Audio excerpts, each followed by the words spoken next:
अरे दोस्तों, बीबी इधर। आज हम एक बहुत ही मजेदार और अनोखी बात के बारे में जानेंगे। क्या आपको पता है कि एस्ट्रोनॉट स्पेस में 2 इंच तक लंबे हो सकते हैं? हाँ, आपने सही सुना। जब वे स्पेस में होते हैं तो उनकी हाइट बढ़ जाती है। हाँ, स्पेस में जाने से आप लंबे हो सकते हो। यह सुनने में जितना अजीब लगता है उतना ही सच भी है। लेकिन यह कैसे होता है? यह जादू जैसा लगता है, पर असल में यह साइंस है। जब एस्ट्रोनॉट्स स्पेस में होते हैं तो उनकी स्पाइन डीकंप्रेस हो जाती है, जिससे उनकी हाइट बढ़ जाती है। चलो पता लगाते हैं एस्ट्रोनॉट स्पेस में जाके लंबे क्यों हो जाते हैं। जब हम अर्थ पर होते हैं तो ग्रेविटी हमारी स्पाइन को कंप्रेस करती है, लेकिन स्पेस में ग्रेविटी नहीं होती, जिससे स्पाइन फैल जाती है। स्पेस बहुत ही कूल जगह है और ये आपके बॉडी के साथ कुछ अजीब चीजें करता है। जीरो ग्रेविटी के कारण आपकी स्पाइन के वर्टेब्रे के बीच के डिस्क्स फैल जाते हैं, जिससे आपकी हाइट बढ़ जाती है।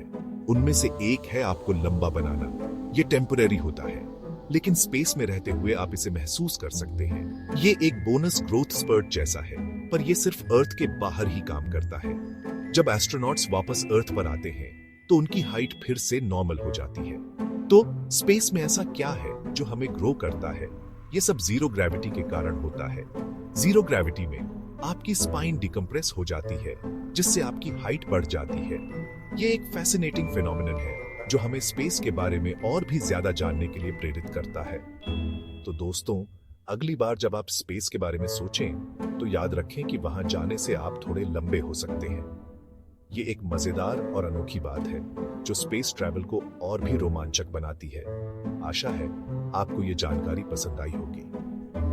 मिलते हैं अगली बार एक और मजेदार टॉपिक के साथ। तब तक के लिए बाय बाय। स्पेस हाइट का सीक्रेट इंग्रेडिएंट है माइक्रोग्रेविटी। माइक्रोग्रेविटी, या जिसे हम जीरो जी भी कहते हैं, एक ऐसी स्थिति है जहां ग्रेविटी का प्रभाव बहुत कम हो जाता है। यहां अर्थ पे ग्रेविटी हमें नीचे खींचती रहती है। यह फोर्स हमें जमीन पर टिकाए रखती है और हमारे हर मूवमेंट को प्रभावित करती है। यही हमें जमीन से चिपकाए रखती है, लिटरली। इमेजिन कि आप एक बहुत भारी बैकपैक पहने हुए हैं जो आपको हर समय नीचे खींच रहा है। लेकिन स्पेस में ग्रेविटी बहुत कम होती है। वहां पर आप इस कांस्टेंट पुल से मुक्त हो जाते हैं और एक तरह से फ्री फ्लोटिंग एक्सपीरियंस करते हैं। मानो किसी ने ग्रेविटी का ऑफ स्विच कर दिया हो और सब कुछ, एस्ट्रोनॉट्स भी हवा में तैर सकते हैं। यह माइक्रोग्रेविटी का कमाल है। इसका मतलब है एस्ट्रोनॉट्स अर्थ पे हमारी तरह हर समय ग्रेविटी से नीचे नहीं खींचे जाते। वे एक ऐसी स्थिति में होते हैं जहां उनका शरीर पूरी तरह से रिलैक्स कर सकता है। उस कांस्टेंट पुल के बिना उनकी स्पाइन रिलैक्स और स्ट्रेच हो सकती है, जिससे वो थोड़े लंबे हो जाते हैं। यह एक टेम्पररी इफेक्ट है, लेकिन स्पेस में रहते हुए यह काफी नोटिसेबल होता है। सोचो, एक लंबे दिन के बाद हैवी बैकपैक उतारने जैसा। एस्ट्रोनॉट्स की स्पाइन के साथ स्पेस में कुछ ऐसा ही होता है। जब वे वापस अर्थ पर आते हैं तो उनकी हाइट फिर से नॉर्मल हो जाती है। लेकिन यह सिर्फ हाइट ही नहीं है जो बदलती है। माइक्रोग्रेविटी में एस्ट्रोनॉट्स को अपने मसल्स और बोन्स को स्ट्रांग रखने के लिए एक्सरसाइज करनी पीडी देती है। बिना ग्रेविटी के उनके मसल्स और बोन्स वीकन हो सकते हैं। और सिर्फ फिजिकल चेंजेस ही नहीं, उनके डेली एक्टिविटीज भी बदल जाते हैं। जैसे खाना खाना, जो स्पेस में एक अलग ही एक्सपीरियंस होता है। खाना और लिक्विड्स हवा में तैरते हैं और उन्हें केयरफुली मैनेज करना पीडीता है। सोने का तरीका भी बदल जाता है। एस्ट्रोनॉट्स को स्पेशली डिजाइन्ड स्लीपिंग बैग्स में सोना पड़ता है, जो उन्हें एक जगह पर रखती है ताकि वे हवा में तैरते न रहे। स्पेस में रहना एक यूनिक एक्सपीरियंस है जो कई चैलेंजेस और अपॉर्चुनिटीज लाता है।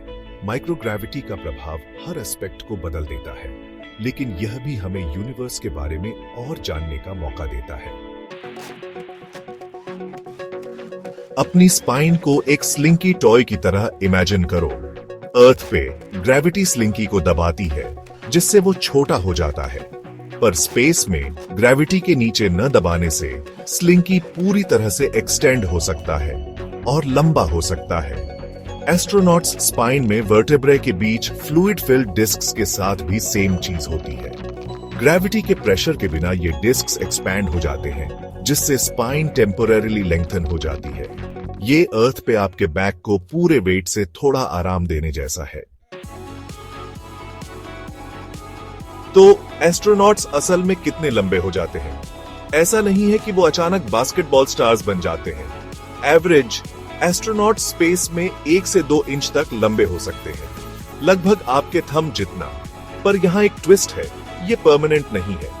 एस्ट्रोनॉट्स के अर्थ पे वापस आने पर ग्रेविटी फिर से अपना काम शुरू कर देती है और उनकी हाइट धीरे धीरे नॉर्मल हो जाती है, स्लिंकी के फिर से कंप्रेस होने जैसा। तो ये हाइट में टेम्पररी बूस्ट है, पर फिर भी काफी कूल है, राइट? सेक्शन 5, स्पेस ट्रैवल हमेशा कंफर्टेबल नहीं होता। स्पेस में लंबा होना फन लगता है, पर इसके साथ कुछ चैलेंजेस भी हैं। स्पाइन के स्ट्रेच होने से एस्ट्रोनॉट्स को कभी कभी बैक पेन होता है।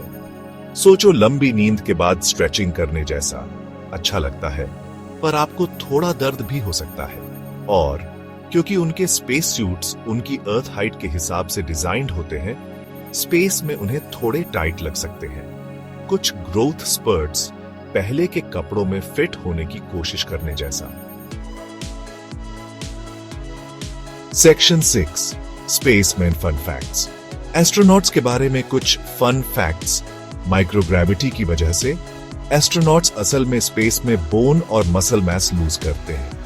उन्हें अपनी स्ट्रेंथ मेंटेन करने के लिए हर रोज 2 घंटे एक्सरसाइज करनी पड़ती है। उनके स्पेस सूट्स मिनी स्पेसशिप्स जैसे होते हैं, जो उन्हें ऑक्सीजन देते हैं और स्पेस के हार्श एनवायरनमेंट से प्रोटेक्ट करते हैं। प्रिटी कूल है ना? स्पेस ट्रैवल सरप्राइजेस से भरा है और ह्यूमन बॉडी पे माइक्रोग्रेविटी के इफेक्ट्स फैसिनेटिंग है। सेक्शन 7, तो हमने स्पेस के बारे में क्या सीखा? तो सब कुछ शॉर्ट में, माइक्रोग्रेविटी की वजह से एस्ट्रोनॉट स्पेस में 2 इंच तक लंबे हो सकते हैं। जब एस्ट्रोनॉट स्पेस में होते हैं तो उनकी स्पाइन डीकंप्रेस हो जाती है और स्ट्रेच होने लगती है। ये माइक्रोग्रेविटी का एक इंटरेस्टिंग इफेक्ट है, जो हमें बताता है कि हमारे शरीर का स्ट्रक्चर ग्रेविटी पर कितना डिपेंड करता है। माइक्रोग्रेविटी स्पाइन को डीकंप्रेस और स्ट्रेच होने देती है, जिससे वो लंबे हो जाते हैं। ये प्रोसेस टेम्पररी होता है, लेकिन स्पेस में रहते हुए ये काफी नोटिसेबल हो सकता है। एस्ट्रोनॉट्स को इस बदलाव के लिए स्पेशली डिजाइन्ड सूट्स पहनने पेडिडे डालते हैं, ताकि उनकी स्पाइन को सपोर्ट मिल सके। हाइट का ये इंक्रीज टेम्पररी होता है और अर्थ पे वापस आने पर नॉर्मल हो जाता है। जब एस्ट्रोनॉट्स वापस आते हैं तो उनकी स्पाइन फिर से कंप्रेस हो जाती है और वो अपनी ओरिजिनल हाइट पर लौट आते हैं। ये ट्रांजिशन भी अपने आप में फैसिनेटिंग है, क्योंकि ये दिखाता है कि हमारा शरीर कैसे अलग अलग एनवायरनमेंट्स में अडेप्ट करता है। स्पेस ट्रैवल ऑसम है, पर इसके साथ कुछ चैलेंजेस भी हैं, जैसे बैक पेन और ज्यादा एक्सरसाइज करने की जरूरत। माइक्रोग्रेविटी की वजह से मसल्स और बोन्स वीकन हो सकते हैं, इसलिए एस्ट्रोनॉट्स को डेली एक्सरसाइज रूटीन्स फॉलो करने पड़ते हैं। ये रूटीन्स काफी इंटेंस होते हैं और इसमें काफी डेडिकेशन की जरूरत होती है। स्पेस एक्सप्लोरेशन हमें ह्यूमन बॉडी और जिस यूनिवर्स में हम रहते हैं उसके बारे में बहुत कुछ सिखाता है। ये हमें बताता है कि हमारे शरीर का हर हिस्सा कैसे काम करता है और कैसे अलग अलग कंडीशंस में अडेप्ट करता है। स्पेस में बिताया गया हर मोमेंट हमें कुछ नया सिखाता है और हमारे अंडरस्टैंडिंग को ब्रॉडन करता है। यूनिवर्स के मिस्ट्रीज को समझने के लिए स्पेस एक्सप्लोरेशन एक एसेंशियल टूल है। सेक्शन 8, स्पेस आपके लिए फाइनल फ्रंटियर। खुद स्पेस एक्सपीरियंस करना और ये देखना कितना कूल होगा कि लंबा होना कैसा लगता है। कौन जाने आगे चलकर वास्ट यूनिवर्स को एक्सप्लोर करते हुए हम और क्या अमेजिंग चीजें डिस्कवर करेंगे। अगली बार तक स्टार्स को देखते रहो और एक्सप्लोर करना कभी मत बंद करो। Peace out.